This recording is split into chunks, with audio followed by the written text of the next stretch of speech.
இந்த PMS எபிசோட்ல நம்ம பார்க்க போறது how to transform your objects in Blender. ஒரு ஆப்ஜெக்ட்டை டிரான்ஸ்ஃபார்ம் பண்றதுக்கு நீங்க மொத்தமா 3 டைப் ஆஃப் வேல பண்ணலாம். அது என்னன்றதை இந்த வீடியோல நம்ம பார்த்திரலாம். அண்ட் இந்த மாதிரி நீங்க யூஸ்ஃபுல்லான வீடியோஸ் மிஸ் பண்ணாம பார்க்கணும்னா மறக்காம சப்ஸ்கிரைப் பண்ணிக்கோங்க. முதல்ல நீங்க ஒரு ஆப்ஜெக்ட்டை செலக்ட் பண்ணிட்டு அதை நீங்க மூவ் பண்றதுக்காக இந்த சைடுல இருக்கிற ஆப்ஷன்ஸை நீங்க யூஸ் பண்ணிக்கலாம். ஃபார் எக்ஸாம்பிள் இந்த டிரான்ஸ்ஃபார்ம் இருக்கு பாத்தீங்களா, இது மூலமா உங்களுடைய ஆப்ஜெக்ட்ஸை நீங்க ஒரு வேல்யூ வச்சு கரெக்டான இடங்கள்ல நீங்க பிளேஸ் பண்றதுக்கு நீங்க யூஸ் பண்ணிக்கலாம். இது மூவ்மெண்ட்டுக்கு மட்டும் இல்லாமல் உங்களுடைய ரொட்டேஷனாக இருக்கலாம், இல்லை அப்படின்னா ஸ்கேலாக இருக்கலாம். ஸோ இந்த மாதிரி ஒரு கரெக்டான வேல்யூவை நீங்கள் வச்சு நீங்கள் மூவ் பண்ணணும், இல்லைனா அந்த ஸ்கேலை நீங்கள் பண்ணணும் அப்படின்னா நீங்கள் தாராளமாக இதை பண்ணிக்கலாம். இது மூலமாக உங்களால் அனிமேஷன்ஸையும் நீங்கள் ஆட் பண்ணிக்க முடியும். ஸோ இது வந்து முதல் டைப். அடுத்ததாக பார்த்தீங்கன்னா ஹேண்டில்ஸ் மூலமாக பண்ணுறது. ஹேண்டில்ஸ்லேயே 2 டைப் இருக்குது. ஸோ அதில் முதல்ல என்னென்னா ஸ்பெசிஃபிக்காக ஒரு ஹேண்டில்ஸ் அங்கே பாருங்கள், மூக்கு தனியாக உங்களுக்கு ஒரு ஹேண்டில்ஸ் இருக்கும். ஸோ இது மூலமாக நீங்கள் கரெக்டான இடங்கள், அதாவது உங்களுடைய பெர்ஸ்பெக்டிவ்க்கு ஏற்ற மாதிரி நீங்கள் பிளேஸ் பண்ணுறதோ இல்லைனா அதை மூவ் பண்ணுறது, அதாவது டிரான்ஸ்ஃபார்ம் பண்ணுறதுக்கு நீங்கள் யூஸ் பண்ணிக்கலாம். இங்கே வந்து உங்களுக்கு ரொட்டேட் பண்ணுறதுக்கான ஆப்ஜெக்ட்ஸுமே இருக்கும், அதாவது ஒரு மூவ்மெண்ட்டுமே இருக்கும். அண்ட் இங்கே ஸ்கேல் பண்ணுறதுக்கான ப்ராப்பர்ட்டிஸுமே இருக்கும்.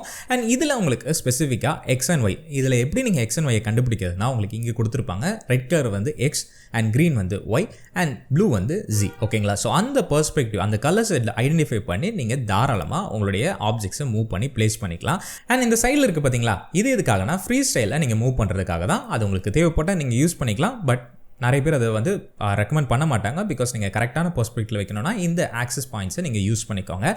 அதே மாதிரி உங்களுக்கு ரொட்டேஷன்லையுமே தனியாக ஒரு லைக் ஆக்சஸ்க்கு ஓரியன்டாக உங்களுக்கு கொடுத்துருப்பாங்க. அண்ட் அவுட்டரில் ஒரு ஒயிட்டான இதுவும் இருக்கும். அது என்னென்னா உங்களுக்கு விருப்பப்பட்ட இடங்களில் நீங்கள் எப்படி வேணாலும் அதை வந்து மூவ் பண்ணிக்கலாம். அதுக்காக தான். அண்ட் நடுவில் நீங்கள் வச்சு பிளேஸ் பண்ணிங்கன்னா நீங்கள் எந்த டைரக்ஷனில் வேணாலும் எப்படி வேணாலும் அதை மூவ் பண்ணிக்க முடியும். அண்ட் இதுதான் ரொட்டேஷன் டூலோட வேலை. அண்ட் அடுத்ததாக பார்த்தீங்கன்னா ஸ்கேல். ஸோ ஸ்கேலுமே அதே மாதிரி தான், உங்களுக்கு தனித்தனி ஆக்சஸ் கொடுத்துருப்பாங்க. அதை நீங்கள் வேணும் யூஸ் பண்ணிக்கலாம். ஆர் இந்த ஃப்ரீ ஸ்டைல் அதை நீங்கள் யூஸ் பண்ணி கூட உங்களுக்கு தேவைப்பட்ட வேல்யூஸில் நீங்கள் ஸ்கேல் பண்ணிக்க முடியும். அண்ட் இந்த சைடில் பார்த்தீங்கன்னா இங்கேயுமே உங்களுக்கு ஒரு ஒயிட்டான இடம் கொடுத்துருப்பாங்க. அதாவது உங்களுக்கு எல்லா வேல்யூஸுமே சேர்த்து ஒரேடியாக நீங்கள் ஸ்கேல் அப் பண்ணுறதோ டவுன் பண்ணுறதோ நீங்கள் பண்ணிக்க முடியும். பிகாஸ் நீங்கள் இங்கே பார்த்தீங்கன்னா இது ஒரு டைரக்ஷனில் மட்டும்தான் உங்களால் ஸ்கேல் பண்ணிக்க முடியும். கரெக்டுங்களா? ஒய்னா ஒய், எக்ஸ் போயிட்டிங்கன்னா எக்ஸ் மட்டும்தான். பட் இந்த ஒயிட் ஸ்பேஸில் நீங்கள் வச்சு மூவ் பண்ணும்போது அந்த மொத்த பாலோடைய டைமென்ஷனுமே கேல்குலேட் பண்ணி அதை ஸ்கேல் பண்ணுது. ஸோ ஒரு ஈவனான ஒரு ஸ்கேலாக இருக்கும். ஸோ நீங்கள் அந்த மாதிரி யூஸ் பண்ணிக்கலாம். அதுக்கடுத்ததாக பார்த்தீங்கன்னா இங்கே கீழேயே உங்களுக்கு இந்த மாதிரி ஒரு டூல் இருக்கும். இது வந்து டிரான்ஸ்ஃபார்ம் டூல். ஸோ இதை நீங்கள் செலக்ட் பண்ணிட்டீங்க அப்படின்னா உங்களுக்கு ஒரே டூல்லையே உங்களுக்கு மூவ்மெண்ட்டும் இருக்கும், ஸ்கேல் இருக்கும், அண்ட் ரொட்டேஷன் எல்லாமே உங்களுக்கு கவர் ஆயிரும். ஸோ உங்களுக்கு இது இன்னும் கொஞ்சம் கூட அட்வான்ஸாகவும் இருக்கும், ஈஸியாகவும் இருக்கும். ஸோ நீங்கள் எப்படி வேணாலும் அதை மூவ் பண்ணி ஸ்கேல் பண்ணுறதோ இல்லை ரொட்டேட் பண்ணுறதோ எப்படி வேணாலும் நீங்கள் அதை யூஸ் பண்ணிக்கலாம். அதாவது ஒரே கல்ல 3 மாங்காய். அதுக்கடுத்ததான் நம்ம நேற்று பார்த்த மாதிரி ஷார்ட்கட்ஸை யூஸ் பண்ணி கூட தாராளமாக உங்களுடைய டிரான்ஸ்ஃபார்ம் ப்ராப்பர்ட்டிஸை அட்ஜஸ்ட் பண்ணிக்கலாம். ஷார்ட்கட் வீடியோவை நீங்கள் இன்னும் பார்க்கல அப்படின்னா கண்டிப்பாக ஐகார்ட்லையோ இல்லைனா டிஸ்கிரிப்ஷனில் லிங்க் இருக்கும், செக் பண்ணி பாருங்கள். உங்களுடைய ஒர்க் ஃப்ளோ செம ஸ்பீடாக மாறிடும்.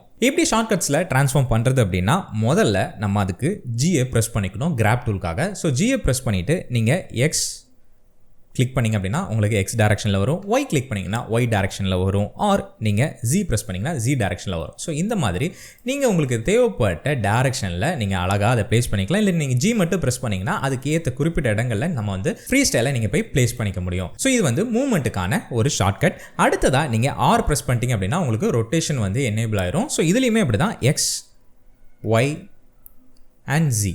ஸோ இந்த மாதிரி நீங்கள் டைரக்ஷன்ஸை மாற்றிக்கலாம். அதுக்கடுத்ததாக எஸ்ஸை ப்ரெஸ் பண்ணிங்க அப்படின்னா உங்களுக்கு ஸ்கேல் ப்ராப்பர்ட்டி வந்து எனேபிள் ஆயிரும். ஸோ இதுலேயுமே உங்களுக்கு எக்ஸ் ப்ரெஸ் பண்ணிங்கன்னா X direction, Y and Z. So இந்த மாதிரி நீங்கள் கஸ்டமைஸ் பண்ணிக்கலாம். இந்த டிரான்ஸ்ஃபார்ம் வீடியோ உங்களுக்கு கண்டிப்பாக ஹெல்ப்ஃபுல்லாக இருந்திருக்கும்னு நினைக்கிறேன். நாளைக்கு பிளெண்டர் மினி சீரிஸில் என்ன வீடியோ வரப்போகுதுன்னு தெரிஞ்சுக்கிறதுக்கு மறக்காமல் சப்ஸ்கிரைப் பண்ணி ஃபாலோ பண்ணி வச்சுக்கோங்க. நாளைக்கு வீடியோவில் உங்களை சந்திக்கிறேன். அடுத்த பதிவில் பேசுவோம். அதுவரை உங்கள் EB.